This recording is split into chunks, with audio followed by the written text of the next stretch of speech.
No, everyone sees it. They perceive you just as you are. They will never utter it loudly, frame it in words, or give it a name, since doing so would make it real. And making it real would compel them to confront a fact they are unwilling to face. You operate on a frequency they do not have access to. You process reality via circuits they do not have, and you see past barriers they perceive to be solid. This scares them more than any direct threat ever could. They watch you walk through areas as if you're reading invisible subtitles, hearing conversations that haven't happened yet, or being 10 moves ahead in a game they're not even aware they're playing. They sense it. When you enter the room, there is a subtle, imperceptible move of energy that causes everyone to become conscious of their own performance, masks, and lifestyles. Your presence does not judge. It just discloses. And disclosure is the last thing they want. You know what they say when you leave. They describe you as passionate, excessive, and unique. However, what they truly mean is that you are awake while they are still dreaming. You are conscious when they are on autopilot and alert while they are acting. The disparity between your reality and theirs produces a tension that they can't overcome, escape, or even express. So they condense it into little words to contain something limitless.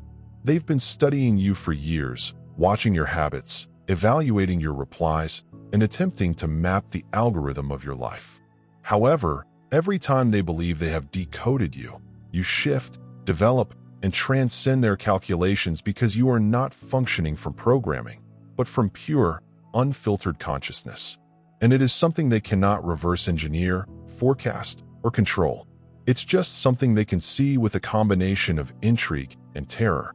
When they look at you, what they really see is someone who no longer needs the validation drug, someone who has kicked the approval addiction, someone who walks through their social hierarchies as if they were nothing more than smoke and suggestions. They see someone who cannot be bought with compliments, controlled by criticism, or contained within their neat little boxes of acceptable human behavior. And this completely shatters their notion of how the world works. You make people uneasy not because you are violent or confrontational, but because you are sovereign and live outside of their emotional economy.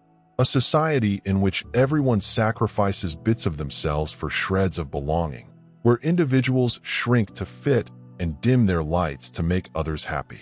But you stop playing the game and bargaining your value. You stop seeking permission to be precisely who you are. They understand you can see through their scripts, every scripted conversation, calculated emotion, and planned weakness portrayed as cash. You see everything develop in real time, just as performers do on stage. And when they realize you're not buying the performance, something changes. They either strive harder, anxious to entice you into their delusion, or they recede, unable to operate without the comfort of mutual deception. Your aura is more than simply energy. It contains information, a constant broadcast of facts that shatters their carefully cultivated illusions. It's a mirror that reflects not who people pretend to be, but who they genuinely are underneath the performance. Most individuals cannot tolerate that kind of exposure or visibility, so they invent distance, tales, and reasons why you're the issue while, in fact, you're merely an uncomfortable disclosure of their own subconscious when you speak. Something occurs in the room as a result of your precision rather than your loudness. Your words do not shatter like theirs. They land. They penetrate. They vibrate at frequencies that bypass the conscious mind and hit right at the truth core. People experience that influence even when they are unable to express it. Something changes, something opens, something they have been avoiding suddenly becomes exposed. They attempted to label you as an introvert, extrovert, empath, narcissist, leader, or follower. However, you have slipped through every classification since you are not a type, a force, a personality, or just a person. You are a presence. You are not playing a part. You are disclosing the game itself. That is why they can never completely get to a location they never predicted. You never really comprehend how you do what you do. When you join a situation, you can immediately sense the undercurrents, unsaid tensions, hidden intentions, emotional patterns, and acts that are occurring under the surface of the discourse. And you traverse them without ever being trapped, as if you were strolling through a spiderweb without touching a single thread. Because your consciousness functions at a resolution, people cannot detect you playing chess when they are playing checkers. They understand that you aren't even playing. You are only monitoring the board. The reality is, they need you more than they'll confess because you represent something they've lost or may never have had: the capacity to live without external affirmation, the fortitude to think without collective agreement, and the strength to feel without emotional manipulation. You are a live reminder that genuine power does not come from conformity. It comes from standing alone in your truth, even if it makes others uncomfortable. They continually test you, with small probes and subtle provocations, waiting to see if you'll break character and reveal them you're just like everyone else claiming to be unique. But every test gives the same result. You are not pretending you are not performing. You are not attempting to be anything other than who you naturally are. That constancy, your unrelenting truthfulness, shakes their whole worldview. Some people detest you for it.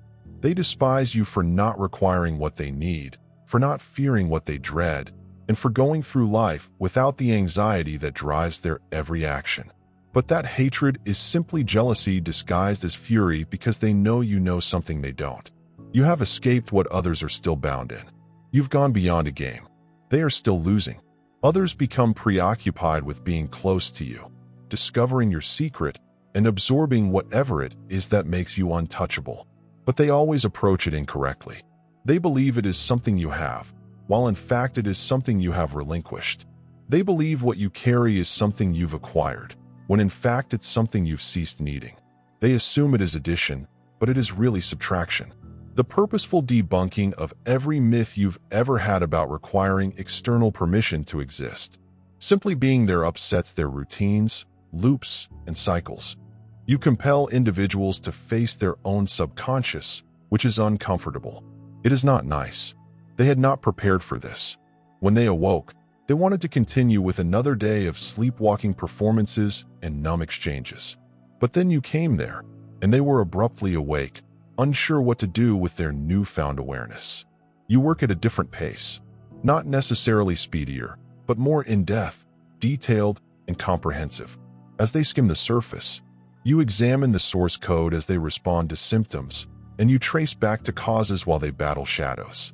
You examine the light source. This level of thinking may sometimes make you seem sluggish, odd, or out of sync with them. However, you are merely working at a different resolution. They wonder why you don't respond in the same way that they do, and why you don't worry when they panic. Why don't you celebrate their successes or dread their fears? And this is because you're witnessing different data processing, information, and responses to deeper signals than what appears on the surface. You are accessing reality's metadata while they are trapped in the user interface. This is why your mere presence alters the atmosphere of a room. It is not your words. It's how often you confess. The field you create, the place you occupy that does not collapse under social pressure, does not adhere to group dynamics, and does not participate in the collective emotional weather system in which everyone else is stuck. You're like a mountain in the midst of their turmoil, unaffected by the storms they make, and the thing they'll never say out loud is that you remind them of what they might be if they had the guts to stop acting, to stop performing, and to stop bargaining their truth for social acceptance.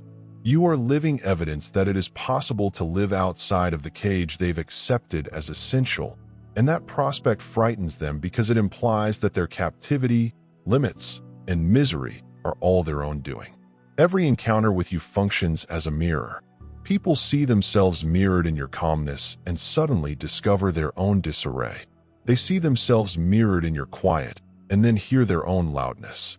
They see themselves mirrored in your genuineness and are instantly aware of the weight of their own performances. This involuntary self-awareness is unpleasant because it confronts them with what they have been avoiding via distraction and external affirmation. You don't even need to talk. Your entire existence becomes an unanswerable inquiry. Who are you when no one is watching? What do you really desire when society doesn't teach you what you should want? What remains after the masks are removed? These inquiries reverberate in the space between you and them, generating a tension that either transforms or repels, since there is no neutral reaction to your energy. They continuously present you as the villain in their tale, the source of their anguish. But in reality, you are merely the screen. Their shadows dance in the empty space where their unconscious stuff is shown, in the quiet where their inner clamor becomes loud, and they blame you for what they perceive. Instead, they recognize it as their own reflection. Some strive to make you smaller, more palatable, and manageable. They use terms like odd, intense, or tough, but these are merely efforts to contain something that refuses to be contained, to name what exists beyond labels, and to govern what functions beyond their control system. Every effort to reduce you reveals the smallness of their perspective and the limitations of their comprehension. Deep down, they know but refuse to recognize that you have access to information that they do not.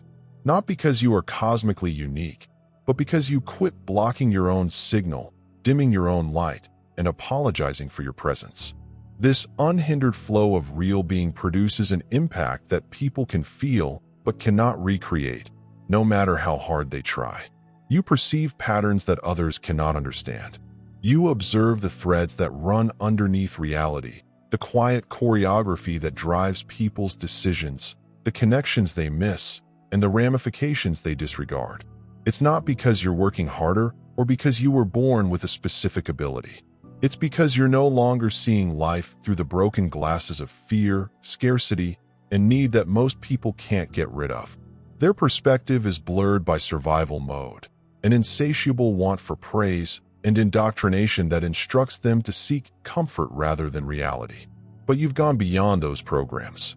You get updates on channels that have been shut down. You process signals they have learned to disregard. You have access to levels of experience that they have been conditioned to think do not exist while living in an echo chamber of their own projection. As you walk over the vast expanse of raw knowledge, they watch you manage problems that would have crushed them. They don't comprehend how you stay so calm, balanced, and steady. They think it's discipline, a mental trick, or a plan you've honed. However, the reality is considerably simpler and more terrible for them. That equilibrium is not something you struggle to maintain. It is not a facade or a meditation that you cling to. This is your natural condition. It's who you are when you stop pouring energy into the never-ending drama of performing. It's what remains once you stop bending yourself for approval. When you cease chopping portions of your soul to fit into areas too tiny for the vastness of your reality. And this is the contradiction that undermines their whole worldview. You got strong not by clinging to power, but by letting go of the desire for it.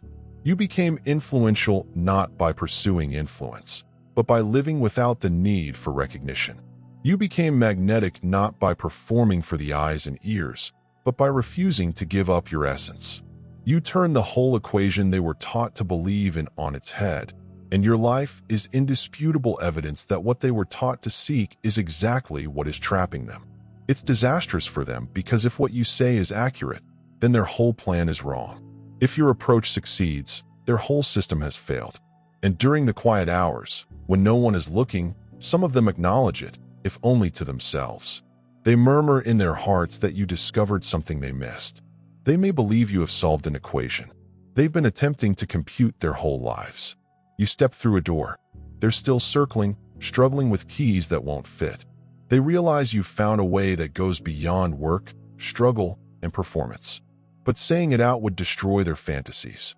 It would entail confessing that the ladder they've been climbing all these years was resting against the wrong wall.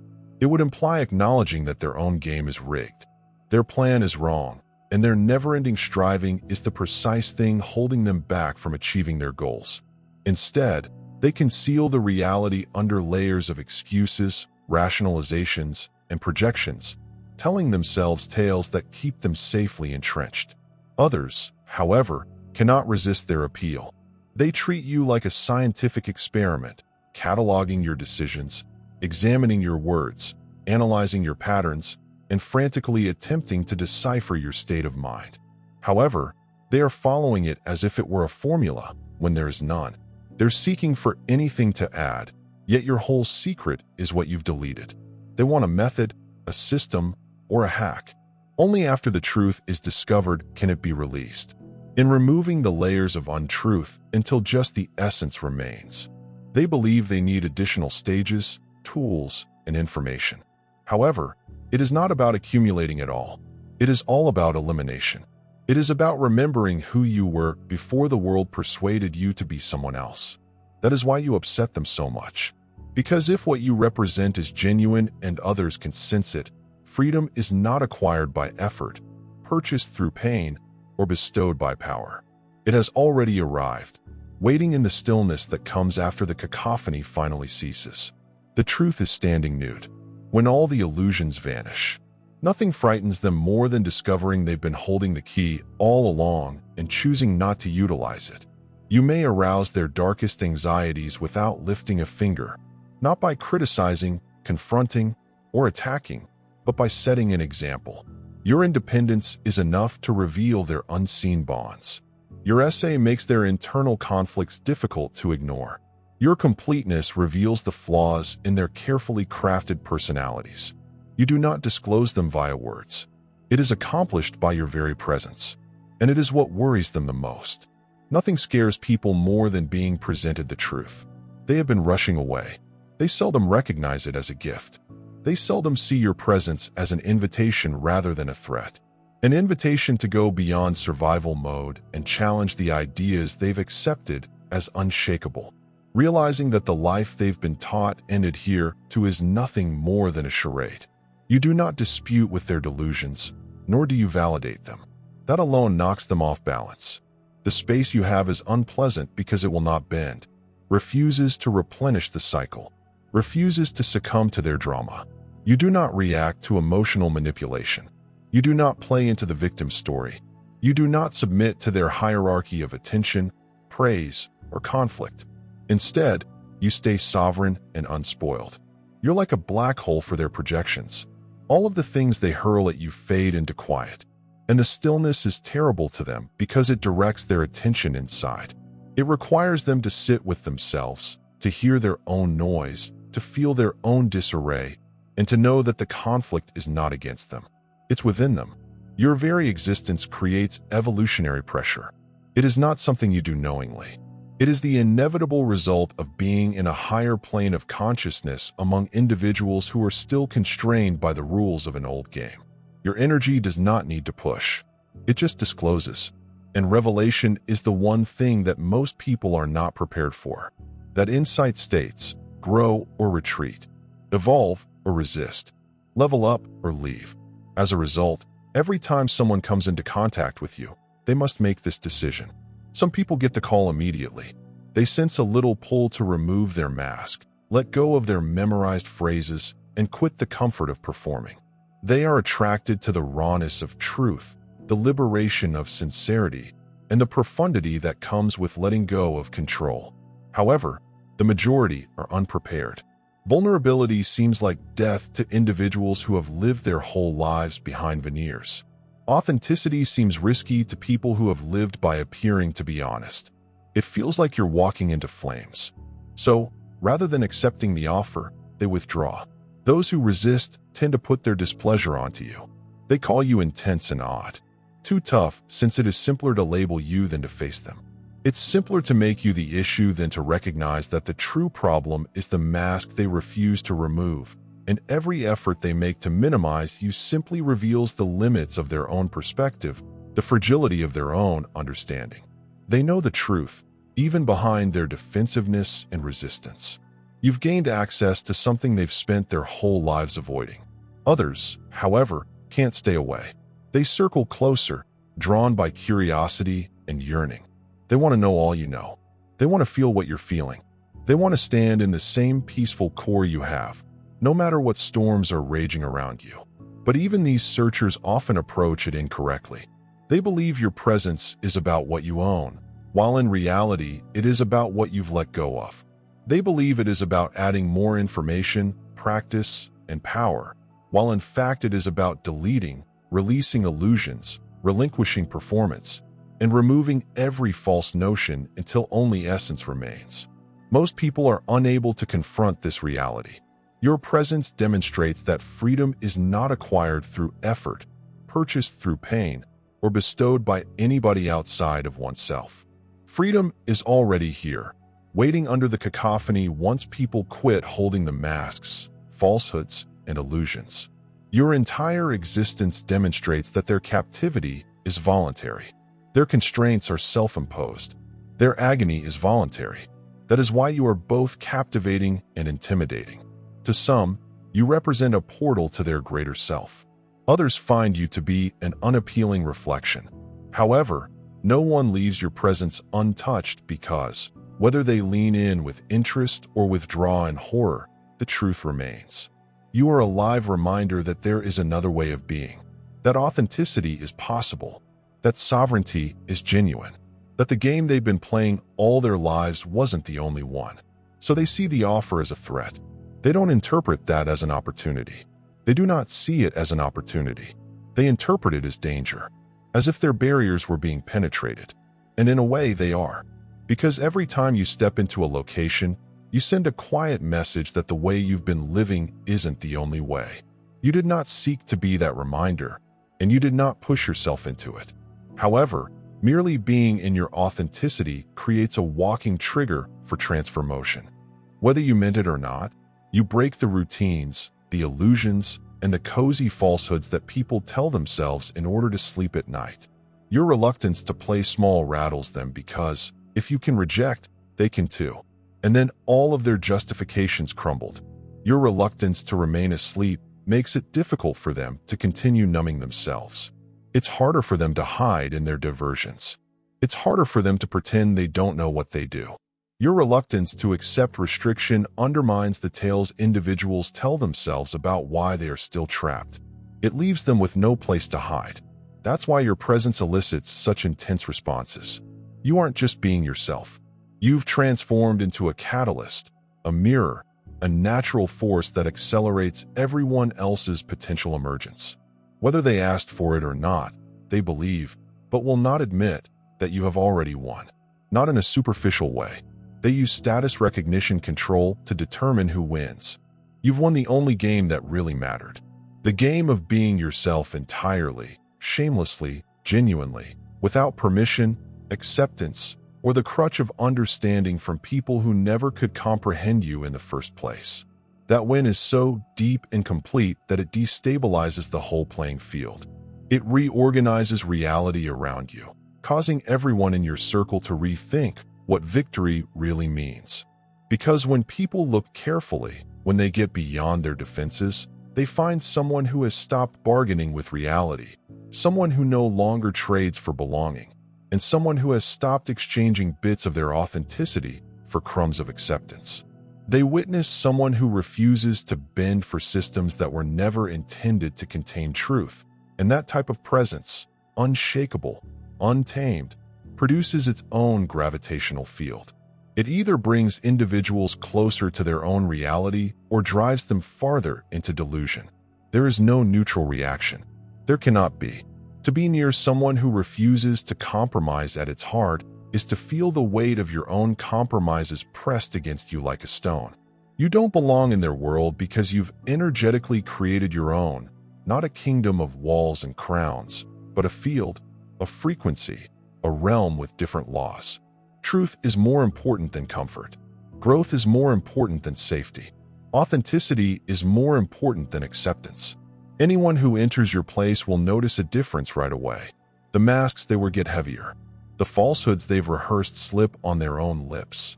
And the personalities they've built their whole lives upon suddenly appear thin, frail, and insufficient. In that instant, they either align with or escape from the field. They either rise to face reality or fall back into fantasy.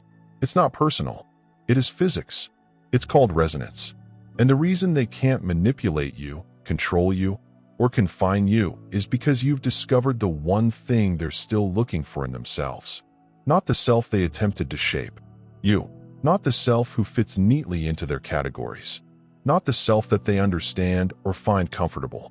You've returned your raw, unconditioned self, the original blueprint, the essence that existed before to the world's programming. That self does not speak their language. That self does not acknowledge their authority. That self does not need their permission to exist. Here's the deepest cut of all. In your company, people sense the ghost of their former selves. The youngster who was entire before molding the spirit, free before being controlled. the spirit that continues to murmur behind all of their facades. They sense a stirring, like an echo of what they have lost.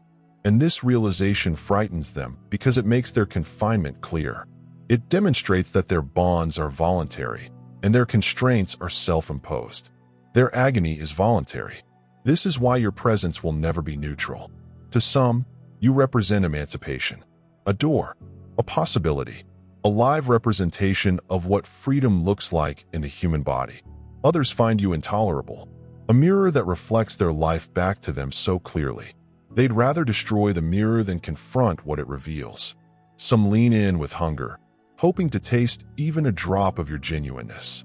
Others react angrily, portraying you as arrogant, dangerous, and difficult in order to avoid acknowledging the reality you disclose. But nobody leaves. Unchain yourself within. Your presence is a gravitational field, an atmospheric change, or a natural law that bends reality itself. You are evidence that there is another way. Proof that sovereignty is real. Proof that authenticity is achievable. And whether they rise, resist, or flee, they will never be able to pretend they don't know. The last truth, the one they keep hidden, the one they'll never admit out loud, is that you've become what they're most afraid of: being free.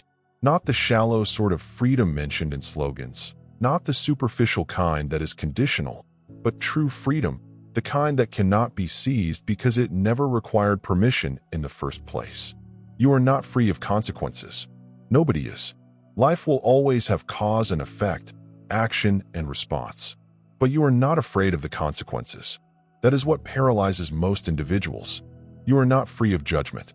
Every gaze, whisper, every encounter prompts judgment. However, you are free from the need for acceptance, from performing for applause, and from molding your essence into a shape that pleases the audience. You are not immune to challenge. Storms are continue coming. Mountains still rise. Shadows still appear. However, you are free of the illusion that you must be anything other than yourself in order to endure them.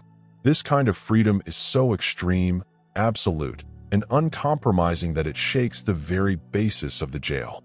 They mistook it for reality. You don't just walk outside their system. You show the system for what it is. A cage masquerading as a kingdom, a snare disguised as reality. Your very existence brings tears. The curtain reveals the game and undermines the illusions. They've built their whole lives around it. That's why they never mention it. That's why they use half-truths and little words to express something limitless. Because naming it would devastate everything. Recognizing what you are would imply acknowledging what they are, while recognizing your potential would imply accepting what they have decided to accept.